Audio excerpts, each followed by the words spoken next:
తెలంగాణలో ఈ మధ్య ఒక చర్చ నడుస్తుంది. బీజేపీ నాయకులు ఎంపీ ఈటెల రాజేంద్ర మళ్ళీ బీఆర్ఎస్లోకే వస్తారని వాస్తవం అంటారా సార్? కాకపోతే ఒక 2 రోజుల క్రితం ప్రెస్ మీట్ పెట్టి ఖండించడం కూడా జరిగింది. ఎంత మాత్రం వాస్తవం కాదమ్మా. ఆయన చివరి దనక ఆయన పాలిటిక్స్లో ఉన్నంత వరకు ఆయన బీజేపీలోనే ఉంటాడు. ఆయనకు ఒత్తిడి జరుగుతుందా జరుగుతలేదా అనేది అది వేరే విషయం. కానీ బండి సంజయ్ గారు ఆయన రాజకీయ జీవితం ఎక్కడనైతే పుష్పించిన కమలాపురంను కానీ మళ్ళా మలిదేశలో హుజరాబాద్ను కానీ ఈటెల రాజేందర్ మీద ఆయన ఎత్తాండా కన్ను రాయెత్తాండా మట్టి ఎత్తాండా అది కరెక్ట్ కాదు. ఎవ్వరికైనా గర్వం మంచిది కాదు. కాంగ్రెస్ ఇవాళ కరీంనగర్లో వేలు పెడితే ఈటెల రాజేందర్ తప్పు, ఇక్కడ వేలు పెడితే మాత్రం ఆయనదే తప్పు. అది ఛాన్సెస్ లేవంటారు. అయితే బీఆర్ఎస్కి ఎంత మాత్రం ఛాన్స్ లేదమ్మా.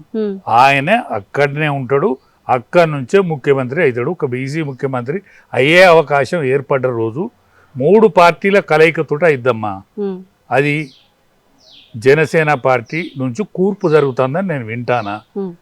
ఇవాళ బీజేపీ టీఆర్ఎస్ ఒక్కటైతే మాత్రమే, ఈ 3 పార్టీలు ఒక్కటైతే మాత్రమే ఇవాళ రేవంత్ రెడ్డి వెనుకోబోతాడు. లేకపోతే రేవంత్ రెడ్డి కంటిన్యూ ముఖ్యమంత్రి అవుతాడు. మరి ఏమి చూసి ఏం ఆంభావంతో మన ఇది బీజేపీ ప్రెసిడెంట్ గారు మాట్లాడుతాడో తెలియదు నాకు. 3 కార్పొరేషన్లు మేమే గెలుస్తాం అంటాడు.